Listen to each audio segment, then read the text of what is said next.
오늘 본문은 우리가 너무나 잘 아는 오병이어 기적 내용입니다. 이 오병이어 기사는요, 사복음서에 다 기록된 기적 중에 유일한 그런 기적 기사입니다. 그만큼 중요한 그런 기적이다는 내용이죠. 심지어 교회를 다니지 않는 사람들도 이 오병이어 기적에 대해서는 들어봤을 겁니다. 이 오병이어가 얼마나 좋은지, 여러분, 오병이어 교회라고 서울에 큰 교회가 있어요. 교회뿐만 아니라 여러분, 오병이어 횟집 혹시 보셨나요? 지나가다가? 또 오병이어 떡집도 있고, 제가 한 번은 오병이어 곱창집도 있더라고요. 그만큼 이 오병이어가 유명하다는 것을 말하는 겁니다. 한 번은 뉴스 기사에 현대판 오병이어라는 기사가 있어서 제가 한번 보았는데요. 그 내용이 뭐냐면 태국에 있는 한 절에서 매 새벽마다 이제 마을에 가서 탁발을 합니다. 이 음식 공양을 이렇게 해오잖아요. 근데 가져온 그 음식을 그냥 자기들끼리만 먹는 게 아니라 마을 공원에 가가지고 마치 뷔페처럼 쫙 차려놓는 거예요. 그래서 지나가는 사람, 나그네, 동네 사람들 다 와서 이제 그것을 이제 먹는다는 거예요. 소위 식사 나눔인데, 처음에는 별로 관심이 없었는데 점점 시간이 가면서 이제 새벽마다 사람들이 막 음식을 가져오는 거예요. 그리고 또 음식을 먹으려는 사람들이 그 마을로 모이기 시작합니다. 그래서 이제 태국에서는 엄청 유명한 그런 마을이 됐대요. 그래서 이거를 가리켜서 현대판 오병이어다 이렇게 기사를 냈더라고요. 당연히 못 먹는 사람들, 또 먹을 것이 없는 사람들과 나누는 것은 너무나 좋은 일입니다. 그런데 과연 이것이 성경에 나오는 오병이어라는 표현을 써도 되나? 이게 과연 오병이어와 무슨 상관이 있나? 이런 생각을 해봅니다. 이만큼 오늘 이 본문에 나오는 오병이어 기사가 잘못된 이해와 또 오해, 또 왜곡이 되었다는 것을 우리에게 보여주는 겁니다. 사순절을 보내면서 우리 성도님들과 같이 어떤 말씀을 같이 나눌까 이렇게 기도하는 중에 사순절에 우리가 꼭 읽어야 한 본문 중에 하나가 바로 이 오병이어 말씀입니다.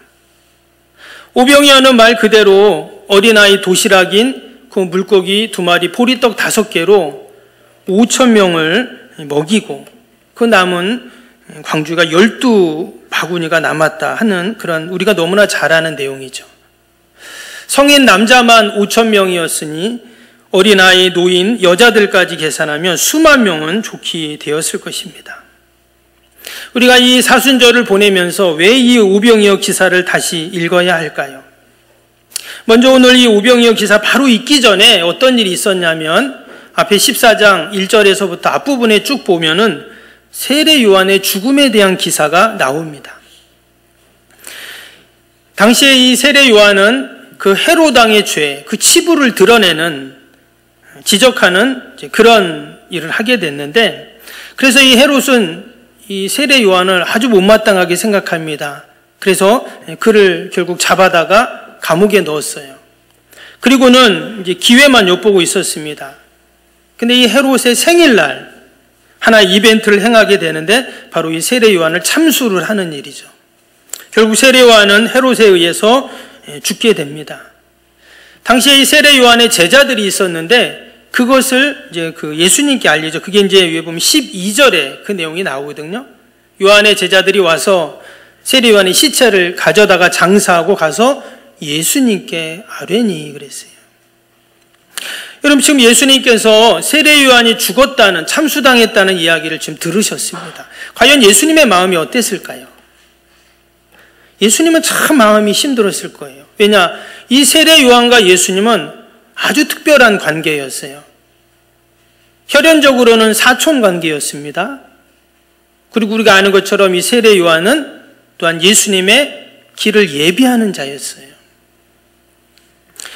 세례 요한의 부모님은 제사장이었습니다. 당시의 제사장은 상당한 지위 있는 엘리트였어요. 그런데 그 아들도, 바로 세례 요한도 그 기득권을 누릴 수 있는 자였지만 하나님의 뜻을 받들기 위해서 그는 광야로 나가죠. 그래서 예수님은 그 세례 요한을 가르쳐서 여자가 낳은 자 중에 이보다 큰 이가 없다 이렇게 극찬을 하셨습니다. 그런데 그런 세례 요한이 헤롯에 의해서 대신 마케루스라는 그 동굴 감옥에 갇히게 됩니다. 사실 예수님은 그 이야기를 들었을 때 당장이라도 가서 그를 구해주고 아니면 천군 천사들에게 명령을 해서 그 헤롯과 모든 어둠의 세력들을 다 제거할 수도 있으셨는데, 그러나 예수님은 더 큰 하나님의 뜻과 계획을 아셨기에 이 세례 요한의 죽음은 단순히 개인의 죽음이 아닙니다. 장차 예수님의 그 십자가 사건을 예표하는 아주 신약의 중요한 사건이었기 때문에 세례 요한이 참수당하는 것이 너무나 가슴 아프고 가슴 아픈 일이었지만 예수님은 그 순간까지도 참으셨다 하는 것이죠. 그리고 이어지는 말씀에 보면 이제 예수님이 조용히 빈들에 가십니다. 이러한 가슴 아픈 배경하에 오늘 이 오병이어 기적이 이제 이어지게 되는 거죠. 사실 이 오병이어 기적은 단순히 배고픈 사람들의 그 배를 채워줬다, 또는 이 어린아이 헌신과 희생을 통해서 기적이 이루어졌다는 것에 사실 우리가 초점을 맞추면 안 됩니다. 특히 우리 헌신 예배 때 이 오병이어 이 내용을 많이 이야기해요. 저도 그랬던 기억이 나는데, 어떤 이야기를 합니까? 이 어린아이의 헌신, 얼마나 이 아이도 배가 고팠겠어요? 근데 안 먹고 참고 어떻게 했습니까?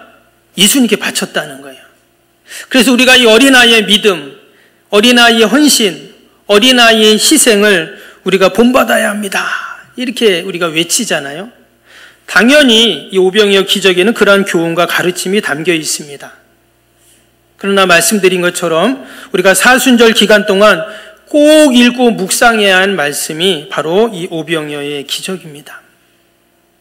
지금 예수님은 너무나 마음이 힘드셨어요. 누구보다 사랑하는, 누구보다 귀히 여기는 하나님의 사람이었던 세례 요한이 비참하게 죽었잖아요. 그런 예수님께서 지금 마음이 힘들고 어려운 가운데 있는데 오늘 14절을 보겠습니다. 14절을 보면 예수께서 나오사 큰 무리를 보시고 불쌍히 여기사 그 중에 있는 병자를 고쳐주시니라. 지금 예수님은 세례 요한의 죽음 때문에 사실 누구 만나는 것이 쉽지 않아요. 우리도 그럴 때 있잖아요. 막 마음이 힘들고 어려우면 이런 막 누구 막 만나서 안 그러잖아요. 예수님도 똑같습니다. 지금 누구를 만나거나 사역을 할 만한 그러한 상황이 아니에요. 그럼에도 불구하고 오늘 말씀해 보니까 예수님은 큰 무리를 보고 불쌍히 여기셔서 그 중에 질병으로 고통당하는 자들을 고쳐주시는 그런 모습을 보게 됩니다. 여러분, 동일하게 이 시간도 우리가 주님 전에 나왔습니다. 주님이 우리를 보고 계시고 우리의 형편과 처지를 아시고 불쌍히 여기셔서 주님이 우리의 육신의 질병을 고치시고 인생의 문제를 반드시 해결해 주실 줄로 믿습니다. 예수님이 고치시고 치료하시는 이 방법 가운데 하나는 뭐냐면 바로 기적입니다. 여러분, 기적이 뭡니까? 내 힘으로, 내 능력으로 해결할 수 없는 것을 어떤 초자연적인 힘이 그것을 해결하고 이루는 것을 우리는 기적이다, 이렇게 말합니다. 여러분, 동일하게 우리의 삶에 늘 이 하나님이 행하시는 기적의 역사가 반드시 있는 줄로 믿습니다. 혹이라도 에이 목사님, 그 성경에나 있는 말이지 있긴 뭐가 있어요, 이렇게 생각할 수도 있습니다.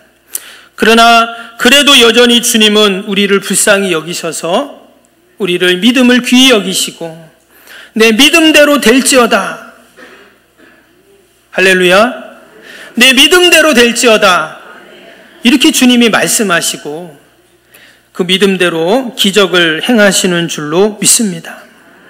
오늘 굶주림과 배고픔 가운데 있는 군중들을 예수님은 불쌍히 여기셔서 이 오병이어를 통해 기적을 행해 주셨습니다.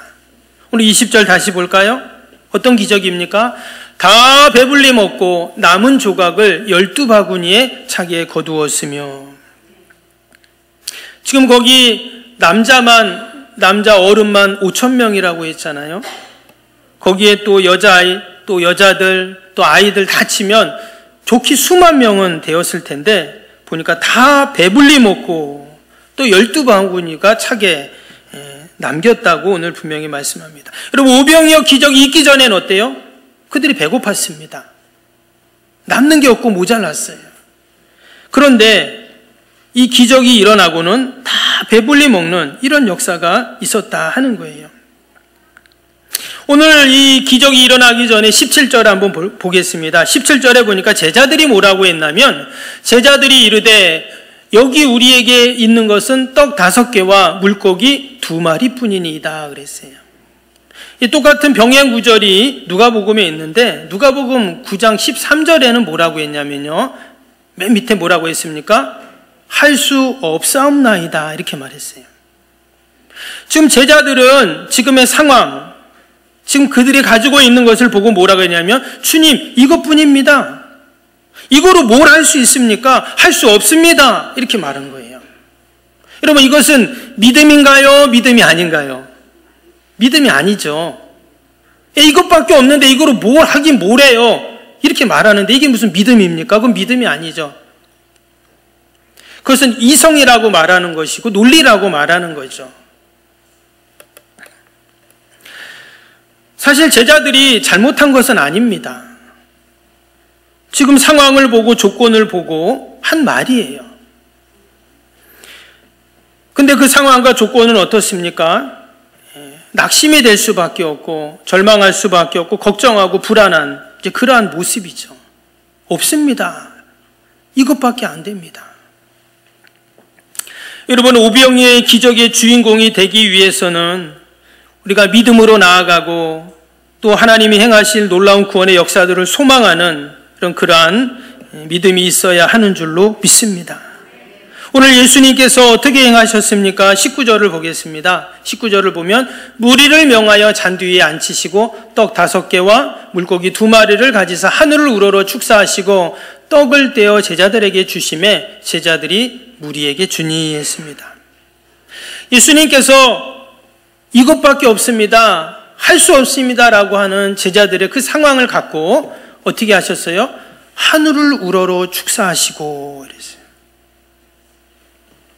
여기서 한마디로 기도하셨다 그 말이죠. 오병이어가 여러분 도구입니다. 오병이어는 도구일 뿐이에요. 지금 이 기적은 어떻게 일어났습니까? 기도한 이후에 일어났다는 거예요. 축사하시고 나서 기적이 일어난 것입니다. 그럼 이처럼 기적은 언제 일어날까요? 순서가 중요한데 기도 이후에 지금 일어났어요. 예수님께서 하늘을 우러러 축사하시고, 보잘것없는 오병이어일지라도 우리가 하늘을 우러러 기도하고 주님께 맡겨드릴 때 여러분 거기에 놀라운 오병이어의 기적이 일어나는 은혜가 있을 줄로 믿습니다. 이 축사라는 단어가 또 보면 감사라는 의미가 있습니다. 유카리오스 테오라고 하는데 이 뜻이 감사라는 뜻을 담고 있어요. 그래서 지금 예수님께서는 뭐 이것밖에 없는데요 라고 말하는 제자들이 가져온 그 오병이어를 가지고 감사하셨어요. 혹이라도 이 축사라는, 이제 우리말 성경에는 축사라고 번역을 해 놓았는데 뭐 거창한 기도를 한 것처럼 우리가 생각할 수 있습니다. 하늘을 우러러 축사하시고. 근데 그런 게 아니에요. 유카리스테오라는 이 단어는요, 당시 유대인들이 음식을 앞에 놓고 그냥 일반적으로 감사했던 그런 단어예요. 그냥 일상적인 평범한 감사였다라는 거예요. 우리도 식사할 때 보면 어떻게 합니까? 자동적으로 고개를 숙이고 하나님 감사합니다 이렇게 기도하고 먹잖아요. 지금 바로 그거예요.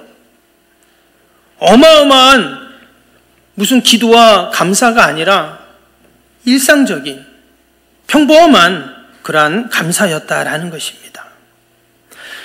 여러분, 오병이어의 기적은 평범한 감사로 이루어졌어요.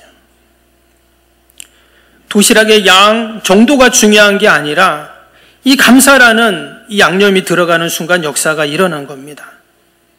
보잘것없는 오병이어, 정말 초라하고 평범한 보잘것없는 평민들의 도시락인, 어린아이의 도시락인 이 양이 이렇게 많은 사람들을 먹이고 배부르게 하고 풍성하게 하는 이 놀라운 기적을 이루었는데 그 안에 감사가 담겨 있었다는 거예요. 우리가 이 사순절을 보내면서 다시 한번 우리의 여러분 감사의 모습을 돌아보기를 축복합니다. 제 자신부터 과연 나는 얼마나 감사하고 있나? 우리의 가정을 보고 자녀들을 보고 또 교회를 보고 이 나라 민족을 보고 과연 얼마나 내가 지금 감사하고 있는가? 구약에 보면 이스라엘 백성들은 늘 하나님께 감사의 제사를 드렸습니다. 다니엘과 세 친구가 그 맹렬히 타는 풀무불에 던져지게 됩니다. 그 금신상에 절하지 않으면 어떻게 한다 그랬어요? 다 풀무불에 던져버린다 했어요. 그럼에도 불구하고 뭐라 그래요? 그리 아니하실지라도. 이 말은 내가 죽을지라도 그 말이잖아요. 그래도 하나님께 감사한다고 고백을 하고 있습니다. 하박국 선지자도 무화과 나무가 무성하지 못하고 포도나무 열매가 없고 감람나무 소출이 없고 밭에 먹을 것이 없고 또 양이 없고 외양간에 소가 없어도 구원의 하나님으로 말미암아 기뻐하고 감사합니다. 이렇게 노래를 했어요. 마치 감사는 씨앗과 같습니다. 그래서 그 감사가 하나님의 밭에 심겨질 때 여러분 30배, 60배, 100배의 열매와 결실을 만들어내는 줄로 믿습니다. 다 말라 비틀어진 것 같은 여러분 그 조그만 씨앗이 어떻게 그렇게 예쁜 꽃이 나오고 그렇게 탐스러운 열매가 맺힙니까? 마치 감사가 그렇다는 거예요. 혹시 우리의 감사가 점점 메말라 있다면 여러분 거기에 하나님의 은혜의 담비, 은혜의 물을 주어서 다시금 우리의 감사가 살아나고 회복되는 은혜가 있기를 축복합니다.